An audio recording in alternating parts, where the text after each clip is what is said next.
Subscribe করুন চ্যানেলটাকে আর bell আইকনটা টিপুন যাতে এডুকেশনাল ভিডিও সবার আগে দেখতে পান।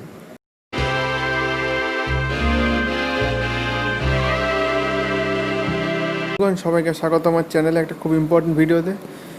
ডাব্লিউবিএসসি একটা নতুন পিডিএফ ফাইল আপলোড করেছে আজকে, যেখানে ক্লার্কশিপ পরীক্ষার কত ভ্যাকেন্সি আছে এবং আরও অনেক যেগুলো স্টুডেন্টের জিজ্ঞাসা সেই সংক্রান্ত একটা পিডিএফ ফাইল আপলোড করেছে এফএকিউ নামে, ফ্রিকোয়েন্টলি আস্কড কোয়েশ্চেন, এবং সেগুলোর একটা পিডিএফ ফাইল ওরা আজকেই আপলোড করেছে, যেখানে তোমরা দেখতেই পাচ্ছ ভ্যাকেন্সি বলা আছে এবং আরও অনেক কোয়েশ্চেনে অ্যান্সার দেওয়া আছে যেগুলো স্টুডেন্টরা জিজ্ঞাসা করেছিল, তো সেগুলো অ্যান্সারই পিএসসি ফাইলে দিয়েছে।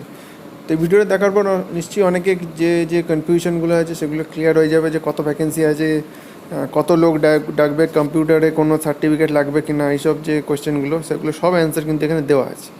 তো প্রথমে যেটা দেওয়া আছে ভ্যাকেন্সি রিলেটেড কোয়েশ্চেন, যে ভ্যাকেন্সি নিয়ে অনেকের বিভিন্ন অ্যাজামশন করে থাকে এবং পিএসসি যেহেতু প্রথমে জানায় না যে হয়তো 5,000 6,000 এরকম ভ্যাকেন্সি আসবে। যখনই 66,000 লোক কোয়ালিফাই করেছিল অবশ্যই সেটা একটা ইন্ডিকেশন ছিল ভ্যাকেন্সি অনেক আছে। সে মতোই এখানে দেখছো ভ্যাকেন্সি দিয়েছে 7,227 টোটাল ভ্যাকেন্সি আছে। ক্যাটাগরি ওয়াইজও পুরো ভাগ করে দিয়েছে পিএসসি, কোন ক্যাটাগরিতে কত ভ্যাকেন্সি আছে। URA 2,971, SC 1,406, ST 430, OBC A 716, OBC B 505 এবং বাকিগুলো যথাক্রমে পরপর দেওয়া আছে। তো টোটাল 7,227 ভ্যাকেন্সি, মানে হিউজ একটা ভ্যাকেন্সি। সেই জন্যই 66,000 লোক কোয়ালিফাই করেছিল, যেটা এখন বোঝা যাচ্ছে। সেকেন্ড কোয়েশ্চেন দেখো কি দিচ্ছে, what basis has the number of candidates qualifying for the part 2 exam has been decided, মানে কোন বেসিসে ডাকা হয়েছে 10 ক্যান্ডিডেটস পার ভ্যাকেন্সি, মানে 10 গুণ হিসাবে ডাকা হয়েছিল, যেটা মনে জেনারেলি হয়ে থাকে 10 কিংবা 15 গুণ হিসাবে ডাকা হয়ে থাকে যা ভ্যাকেন্সি থাকে। এখানে 10 গুণ ডাকা হয়েছে, কিন্তু তুমি যদি 7,227 10 গুণ করো তো প্রায় 72,000 মতো হয়, কিন্তু ডাকা হয়েছে 66,000। এবং সেটারও ক্ল্যারিফিকেশন নেক্সট কোয়েশ্চেনই পিএসসি দিয়েছে, why is the number of qualified candidates are little less than the 10 times the vacancies.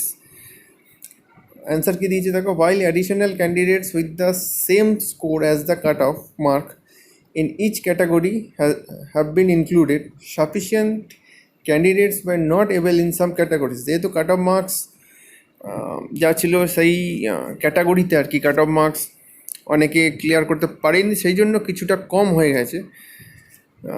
সেই জন্য আর কি 10 গুণ এক্স্যাক্টলি 10 গুণ হয়নি, 7,227 10 গুণ মানে 72,270 এক্স্যাক্টলি হয়নি, বাট কাছাকাছি ছিল 66,000 মতো। যেহেতু অনেকে আছে যারা কাট অফ ক্লিয়ার করতে পারেনি সেই জন্য, এবং কাট অফটা যদি কমাতো সেই ক্ষেত্রে হয়তো আবার অনেক ক্যান্ডিডেট একসাথে কোয়ালিফাই হয়ে যেত, 10 গুণে বেশি চলে যেত। সেই জন্য হয়তো কাট অফটা পিএসসি কমায়নি, ক্যান্ডিডেট সংখ্যাটা হয়তো এক্স্যাক্টলি 10 গুণ হয়নি, সেই জন্য একটু জাস্ট কম হয়েছে। 4 নম্বর কোয়েশ্চেন দেখো, will the number secured by a candidate in part 1 exam be added to that obtained in the part 2? Part 1 part 2 নম্বর দুটো যোগ হবে কিনা, এখানে বলছে yes. Category wise merit list would be prepared on the basis of the aggregate of marks obtained in part 1 and part 2 exam. Part 1 part 2 দুটো এক্সামে যে নম্বর পাবে সেটা কিন্তু যোগ হয়ে ফাইনাল যে মেরিট লিস্ট তৈরি হবে, সে মেরিট লিস্ট কিন্তু দুটো পার্টের নম্বর কিন্তু যোগ হবে, তার মানে পার্ট 1 এর নম্বর কিন্তু ক্যারি ফরওয়ার্ড হবে। 5 নম্বর, how many candidates would be call for computer typing test. এখানে দেখো ইম্পর্টেন্ট একটা অ্যান্সার দিয়েছে, candidates would be called for computer type test as per vacancies noted at serial 1 above। এর মানে যেটা এখানে বোঝাচ্ছে যে ক্যান্ডিডেটকে কম্পিউটার টাইপ টেস্টে ডাকা হবে ভ্যাকেন্সি অনুযায়ী, মানে যে ভ্যাকেন্সি আছে, ধরো ইউআরে যেমন 2,971 ভ্যাকেন্সি আছে, মানে 2,971 ইউআর স্টুডেন্টকে ডাকা হবে।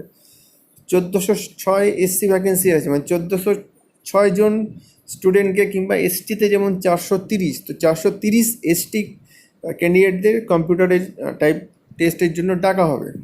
এরপর দেখো যেটা লিখেছি, if some candidates fail to qualify in the computer type test and equal number of candidates in the same category in order of merit would be call, মানে ধরো 2,971 যে আনরিজার্ভ ভ্যাকেন্সি আছে 2,971 জনকেই ডাকা হবে।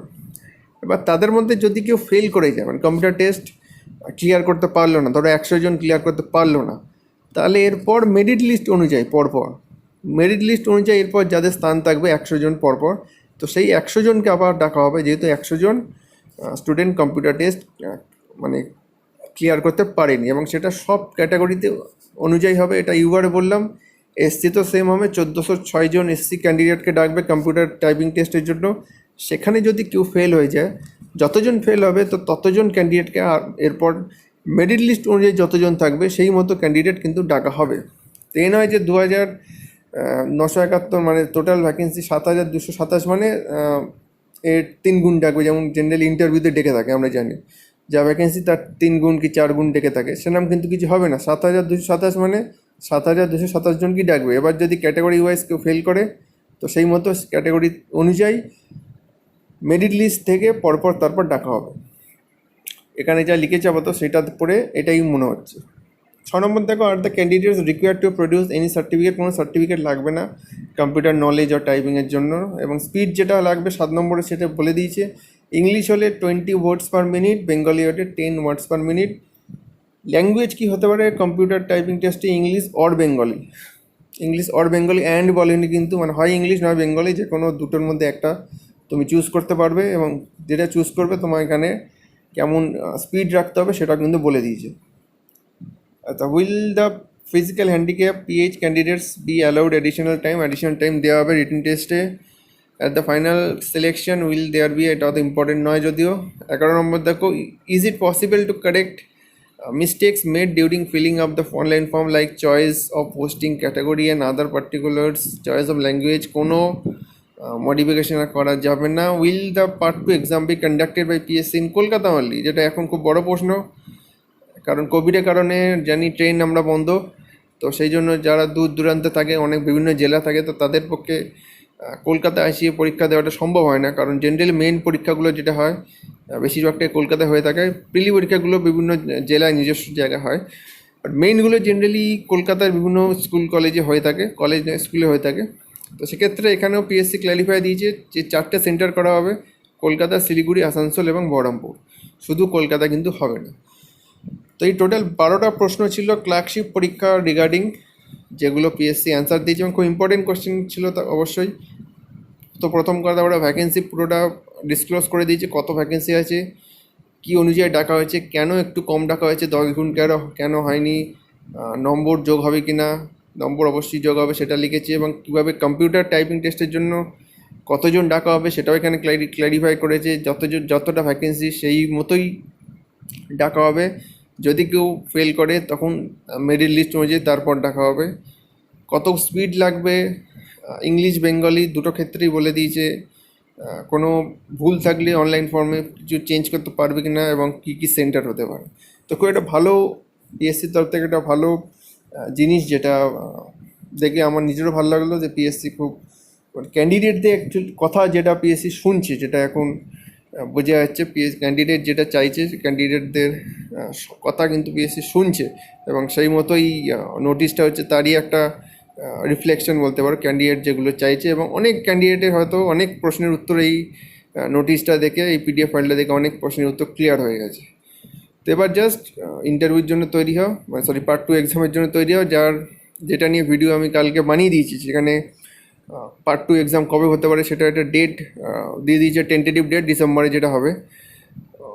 তো আপাতত ওইটার জন্যই তৈরি হয়, কারণ নম্বর যেহেতু যোগ হবে, এবং মেরিট লিস্ট অনুযায়ী কিন্তু যেহেতু কম্পিউটার টাইপিং টেস্টে ডাকবে, মানে প্রথম 2971 জন আনরিজার্ভ প্রথম, কিন্তু তারা যাবে 1 থেকে 2971 জন।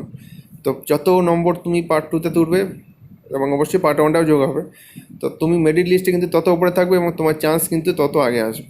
তো সেক্ষেত্রে সেভাবে প্রিপারেশন নাও। যদি কিছু বলার থাকে ভিডিওতে, তাহলে নিচে কমেন্ট সেকশনে কমেন্ট করে জানাতে পারো। অবশ্যই ভিডিওটা শেয়ার করে দাও, কারণ খুব ইম্পর্টেন্ট জিনিস একটা পিএসসি আজকে আপলোড করেছে, এবং সবার জানা উচিত যে কনফিউশনগুলো আছে সেগুলো অবশ্যই এটা দেখলে আশা করবো দূর হয়ে যাবে। তো এই ভিডিও এ পর্যন্তই। যদি এরকম নোটিশ কিছু আপলোড করে ইম্পর্টেন্ট নিউজ, নিশ্চয়ই ভিডিওর মাধ্যমে শেয়ার করবো। এই চ্যানেলই তোমরা দেখতে পাবে, সেই জন্য জাস্ট চ্যানেলটাকে সাবস্ক্রাইব করো, এবং লোকজনকেও বলো সাবস্ক্রাইব করতে। তো থ্যাংক ইউ ফর ওয়াচিং। সবাই ভালো থেকো, সুস্থ থেকো, এবং গড ব্লেস এভরিওয়ান।